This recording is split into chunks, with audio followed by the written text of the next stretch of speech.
5 ways avoidance tests you and what it really means. Let's be real, relationships can be tough, especially when you're dealing with someone who seems to push you away just when you're getting close. But here's the truth. Avoidants don't just pull back because they don't care. They test you, not because they're trying to hurt you, but because deep down, they're afraid of being hurt themselves. The key is understanding what these tests mean and how to navigate them. Today, I'm going to break down 5 ways avoidants test you and what's really going on behind their behavior. If you can recognize these patterns, you'll have the power to respond in a way that strengthens the connection instead of breaking it apart. Avoidants often create distance in relationships, and if you're not aware of the pattern, it can feel personal. One day, everything seems fine, and the next, they're pulling away. Texting less, canceling plans, or acting indifferent. The natural instinct when this happens is to close the gap, to prove your love by chasing. You might send extra messages, ask what's wrong, or try to force closeness. But this is exactly where most people fail the test. For avoidance, space equals safety. It's not that they don't care about you. It's that deep emotional closeness can feel suffocating or overwhelming. They've learned, often from childhood or past experiences, that too much closeness comes with risk.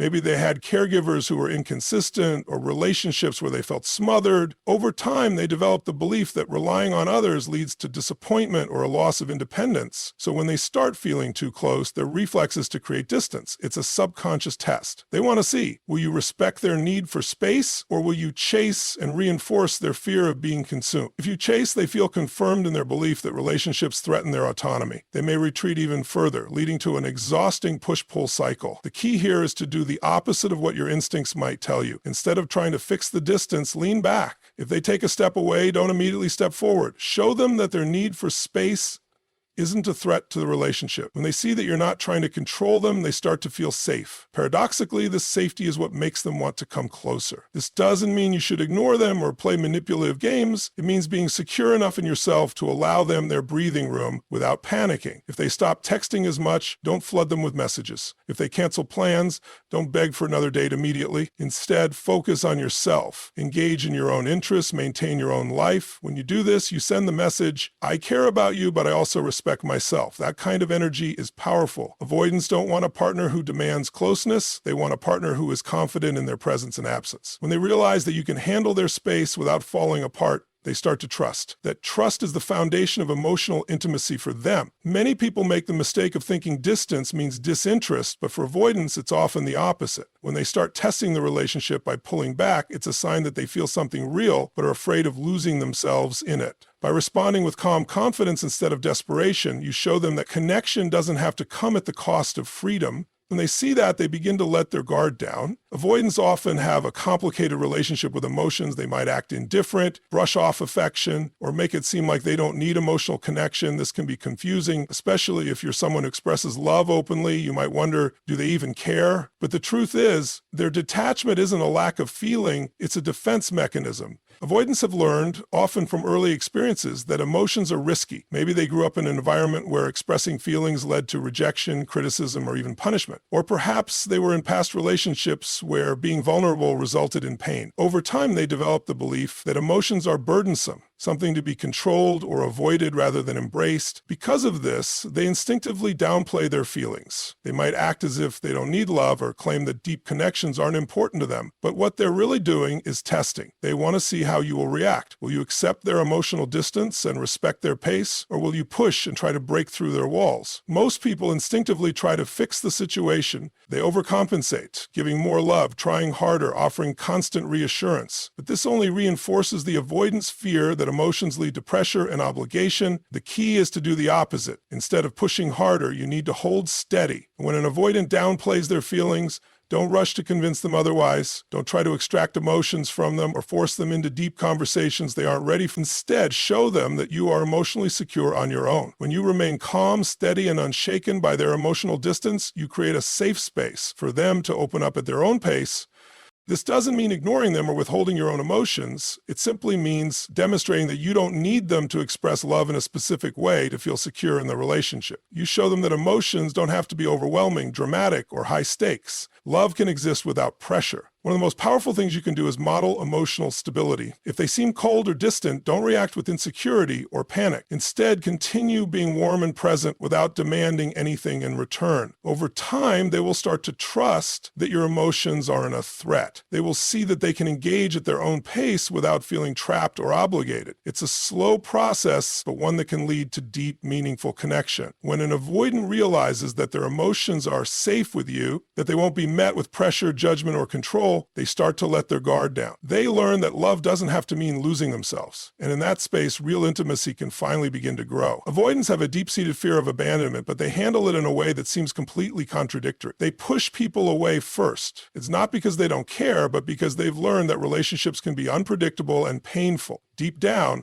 they believe that if they let themselves fully trust and depend on someone, they'll eventually be left. Rather than risk being caught off guard by abandonment, they test you by creating distance, pulling back, or even acting like they don't need you. This behavior can be incredibly confusing, especially if you genuinely care about them. One moment they seem engaged, and the next they're distant, cold, or even dismissive. It's easy to take this personally, to assume they don't want you or that they've lost interest, but that's not always the case. More often than not, they're watching how you'll respond. Will you leave the moment things get difficult? Will you beg for their attention? Will you lash out in frustration? Well, all of these responses tell them whether or not their fear of abandonment is justified. The biggest mistake people make in this situation is reacting emotionally, either by chasing them and trying to force closeness, or by giving up completely and walking away in anger. Chasing reinforces their fear that intimacy means losing control, while leaving confirms their belief that love is unreliable. Instead, the best response is to remain calm and consistent. Show them that you're there, but without pressure. If they pull away, don't panic. If they create distance, don't try to close the gap immediately. Let them see that your presence isn't dependent on their constant engagement and that you're secure enough to handle their moments of withdrawal. This doesn't mean tolerating mistreatment or staying in a relationship where your needs aren't met. It means understanding their pattern and responding with strength rather than insecurity. When they see that you can handle their fear-drugged distancing without trying to control them or abandoning them in return, they begin to trust. They start to realize that not everyone will leave when things get complicated and that love doesn't have to come with the constant threat of loss. Over time, this consistency helps break the cycle. The avoidant starts to see that their instinct to push people away isn't necessary for survival. They realize that a healthy relationship doesn't require them to always be on guard, and that real connection doesn't mean sacrificing their independence. If you're dealing with an avoidant partner, remember that their fear isn't about you. It's about what they've been taught by past experiences.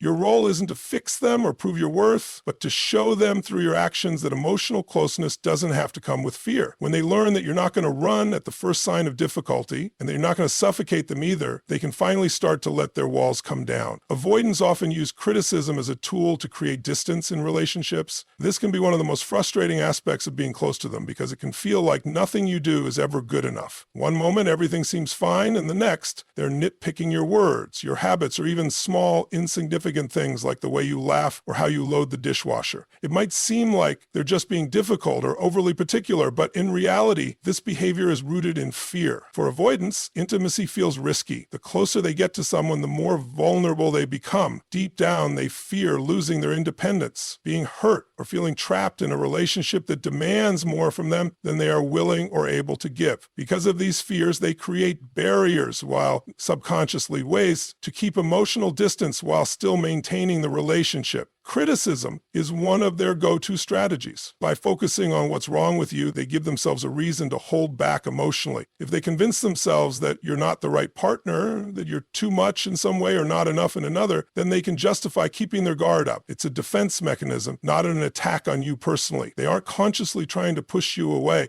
but their fear makes them hyper-aware of anything that might be an excuse to do so. The biggest mistake you can make in response to this behavior is trying to prove yourself. Many people, when faced with an avoidance criticism, start bending over backward to meet impossible standards. They try to change, improve, or overcompensate in an attempt to gain approval. But the harder you try to prove your worth, the more the avoidant will withdraw. Why? Because the issue was never about you in the first place. It was about their own internal fears.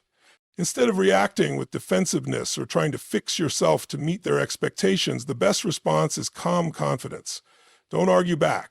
Don't get caught in the trap of needing to justify yourself. Instead, acknowledge their words without letting them shake you. If they say something critical, don't take the bait. A simple response like, I hear you, or I understand how you feel, without getting overly emotional or reactive, can neutralize the tension. What this does is show them that you're not a threat. You're not going to engage in a power struggle, nor are you going to collapse under the weight of their criticism. Over time, as they realize that their attempts to create distance through criticism aren't working, they start to lower their guard. They begin to see that they don't need to find flaws in order to feel safe in the relationship. When they stop looking for an escape route, they become more open to real connection. Ultimately, criticism from an avoidant isn't about finding faults, it's about maintaining control. When you stop reacting emotionally and instead remain grounded, you take away the power of their fear-driven tests, and when they see that love doesn't have to mean losing themselves, they begin to trust. Avoidants often struggle with deep conversations, not because they don't care, but because vulnerability feels like a risk. They've spent years, sometimes their whole lives, associating emotional depth with pain, rejection, or loss of control. So when conversations start to go beyond surface-level topics and into feelings, fears, or needs, they instinctively shut down. They may deflect with humor, change the subject, or give vague, dismissive answers. To someone who values emotional connection, this can feel frustrating or even hurtful, as if they aren't willing to meet you halfway. But in reality, their avoidance isn't about a lack of love, it's about fear. For many avoidants, opening up means giving someone else the power to hurt them. In the past, they may have learned that expressing emotions led to rejection, judgment, or abandonment. Maybe they had caregivers who dismissed their feelings, or past relationships where vulnerability was met with betrayal.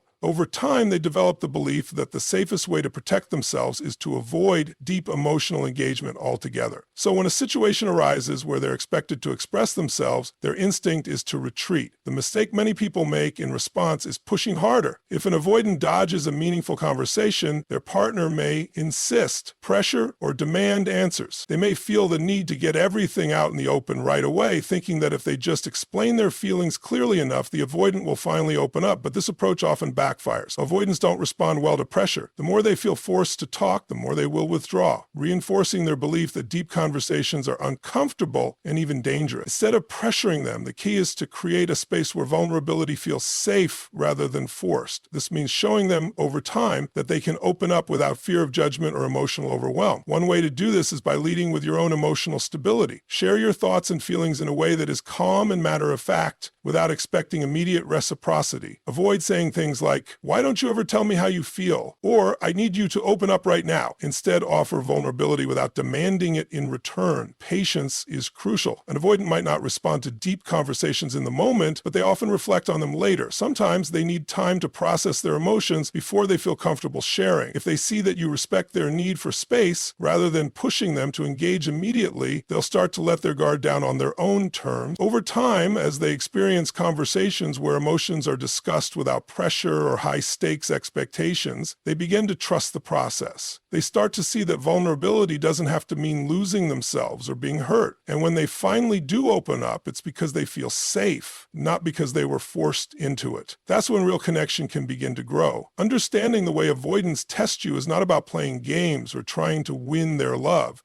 It's about recognizing their fears, their patterns, and responding in a way that fosters trust rather than tension. When they pull away, they're not necessarily rejecting you, they're protecting themselves from something they may not even fully understand. When they downplay emotions, create distance, or criticize, it's not always about you. It's often about their own internal struggles with intimacy and security. The key is not to react emotionally, not to take it personally, and not to fall into the trap of proving your worth through overcompensation. Instead, be steady, be consistent, show them that love and connection don't have to mean pressure, loss of control, or emotional overwhelm. When they see that you can hold your own energy without chasing or withdrawing in fear, they begin to feel safe. And for an avoidant, safety is the foundation of true emotional intimacy. This journey requires patience, self-respect, and a deep understanding of yourself as well. Because the truth is, navigating a relationship with an avoidant isn't just about them. It's about making sure you don't lose yourself in the process. You deserve a love that is mutual, fulfilling, and built on trust. And when the right balance is found, both partners can grow, heal, and experience a connection that is not just lasting, but transformative. Thank you for taking the time to explore this perspective with me. Relationships can be complex, especially when different attachment styles come into play. But the more we learn about ourselves and those we care about, the more we open the door to meaningful, lasting connections. I hope this message has given you clarity, strength, and the tools to approach love with both wisdom and confidence. Keep growing, keep learning, and most importantly, keep choosing love without fear. Thank you.